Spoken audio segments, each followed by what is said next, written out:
When you go out to travel and you go out to do nature videos, do you have everything in your camera bag that you should have?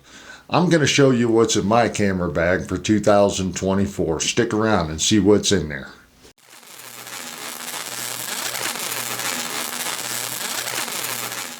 Hi, welcome back. Thanks for clicking and thanks for watching. Do you ever wonder when you're going on a trip if you have all the right stuff in your camera bag? Do you ever wonder when you're going out to do some video for the day and you're going to be filming some nature, or you're going camping and you're planning on doing some video? I'm going to show you what's in my camera bag and what I take when we go out to do all of our Exploration Unknown videos that we do here on Rooster's Road Trips channel. Now, we do nature videos for the Exploration Unknown videos, and we go out on the road and we do some road trips and we try to find some things we haven't seen before, and we try to go down the least traveled roads. So I never really know what I'm going to end up having to video along the way, what kind of B-roll I'm going to have to take, and I want to make sure I have the proper equipment for the A-roll. So I take quite a bit of stuff out with me when I go out to do the videos. So I'm going to show you the whole gamut of everything that I do take. All right, I'm going to start out with the camera bag. I have a camera bag, and on that camera bag I have a GoPro mount, because I do take a GoPro 11 with me, and I normally mount it on this mount if I'm going to be going walking through some trails or doing any type of hiking. That way I can just get footage along the way and cut it up as I need to. Now, inside the camera bag, I normally keep two cameras in my bag. All right, the one I'm filming with today, and that's my Panasonic Lumix S5 IIX. I use that camera primarily for doing the A-roll in the videos that we do, but I do use it for some B-roll as well.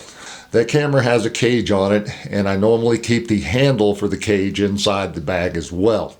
That camera also has a Field World monitor on it and a monitor bracket, and I keep that in the bag as well too, but you won't see me pulling that out of the bag because it's on the camera currently. That camera is also equipped with an SSD drive, an external SSD drive, so I can record in ProRes C4K and not have to worry about running out of space on the camera itself. Now, for that camera, I have the DJI Ronin RS3 Pro gimbal. I normally mount the monitor over here. It has a focus motor on it that I use normally for the zoom, not for the focus. I normally rely on the autofocus on the cameras. For the type of video I do, it works just fine. It has the briefcase handle on it.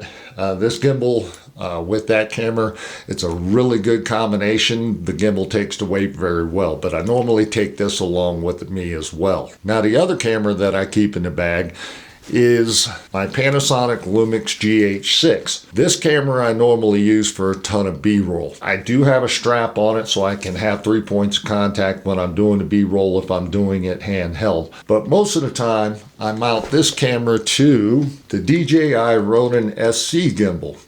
This gimbal takes the weight of the GH6. It can't quite take the weight of the S5 IIX, so that's why I had to get the RS3 Pro for it. The GH6 I normally keep mounted to this gimbal. It has the focus wheel over here on the side. I used a quick release on here so I can take the camera on and off rather quickly.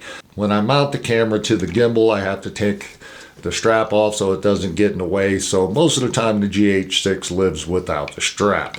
Now, aside of the camera bodies, what do I keep in the bag? Well, let's talk lenses for a second. I normally keep the 20 to 60 millimeter kit lens on the GH6, and I normally keep the 20 to 60 millimeter kit lens on the S5 IIX. I have a 25 millimeter prime lens for the GH6 and a 50 millimeter prime lens for the S5 IIX. Sometimes I take those if I'm going to be filming at night, or if it's going to be in dark, I will normally throw them in the bag as well. The last camera that I take with me on every trip is the GoPro 11 Black. I normally stick it in the side here. It has a small selfie stick that goes along with it so you can extend it out, and it also has a little tripod at the bottom so you can set it down while recording. I use this camera primarily for sticking out the window when I'm driving down the road to get that type of footage, or inside the vehicle if we're going to be doing a little bit of A-roll inside the vehicle, doing vlogging inside the vehicle. I'll use this camera. Now that we've gone over the cameras, let me show you what else is in the bag that I take with me. Fill light. It's a pretty decent little fill light. It can go on top of the camera, and if I need a little bit of extra light in a situation, I know I always have it with this. It's battery operated and rechargeable. I have 2 of them in here. ND filters for the lenses. I always have an ND filter for both lenses in the bag. I don't always use them. Sometimes I'm filming in dark and I don't need the ND filter, but I always want to have them with me in case I do need them, so I can make sure I always got that good motion blur in the video. The next thing I keep in the bag is batteries. I have extra batteries for the GoPro in here. I normally have 3 of those and 1 in the camera. I have 2 extra batteries for the S5 IIX and the GH6. They use the same battery, so I just bring 2 extras, and that normally facilitates all day of recording with those 2 cameras. I also have 2 Canon batteries that I bring along with as well, because they're needed for the Field World monitor that I keep on the S5 IIX. Let's see what else I have in here. A Rode microphone. Shotgun mic. It sits on top of the cameras. It gives a little bit better video quality than the microphones that are in the cameras themselves. I also bring a wireless system because sometimes it's a little bit too windy to use the shotgun mic or the microphones in the camera themselves. So I do have this remote microphone system from SmallRig, and it's a pretty good system. It comes with 2 mics and the receiver that you plug into the camera itself. This works really well. But I normally only use it in windy conditions, or if there's going to be 2 of us talking at the same time, I'll have one on each one of the people. It makes that a little bit easier. It makes the sound a little bit better because the mics are closer to the person that's speaking. For the shotgun mic, I also have the wind cover in case it's windy. It does help a little bit. If the wind, you got a little bit of breeze going, it will cut down on some of that. But again, if it's too windy, I'm going to go ahead and use the wireless microphones. I have the cable for the microphones. I have a expandable white card for setting white balance, gray card, white card, so I can set the white balance on the cameras while I'm out and about. It folds up real nice and goes into a container.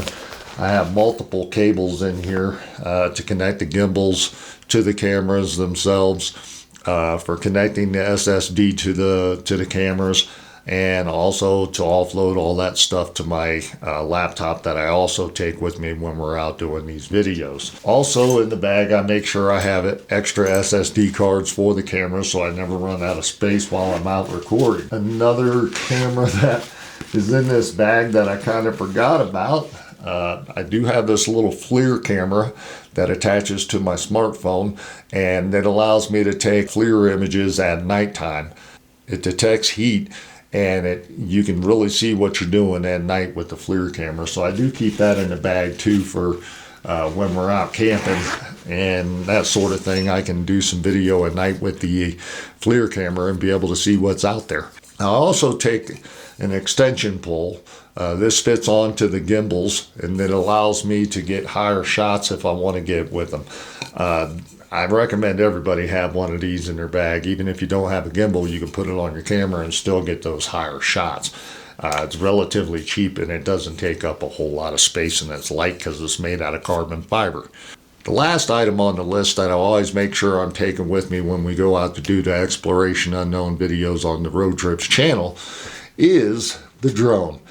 I have a DJI Air 2S, and it's an excellent drone. They've come out with several models since this, but it's a really great drone. It records it records 4K and over 60 frames a second, so you can slow it down. It's a nice durable drone. It folds up real nice. It has directional sensors for front, back, up, and down. It does not have side-to-side sensors though, so you have to be careful when you're flying it side to side.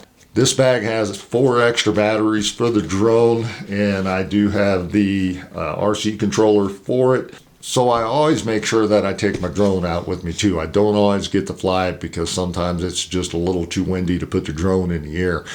But having a drone when you're out doing nature videos, it's 100% asset to have. It's a great tool to have because you can get shots with it that you just can't get with a regular camera. Now, when I go hiking up trails, a lot of times what I'll also do is I'll take the GH6 out of my camera bag and I'll go ahead and throw the drone and one battery and the controller into the bag in place of the GH6. I like the idea of being able to have the drone with me when I'm walking through the trails and things of that nature in case I see something that I really want to get video of with the drone. I'd hate to have it back in the truck and not have it with me when I'm a couple miles up a trail. So that's about all I take with me when I go out to do the Exploration Unknown videos. I would really like to know what's in your camera bag. One last thing I want to show you I keep in my camera bag, and it's an extremely important thing to make sure you always have, are lens cleaners. You want to make sure you have a good lens cleaner in your bag. I have these little wipes that you can tear open. They're wet and they dry up really quick. But this allows you to keep your lenses clean on a regular basis without worrying about scratching your lenses. So I recommend totally having a bunch of these inside your camera bag so you never run out, you never find yourself without one when you need one. And if you like the video, please click like and subscribe below if you haven't already subscribed so you don't miss out. And if you want to see some more camera videos, click on this over here and watch the Camera Corner series. And until next time, folks, this is Camera Corner.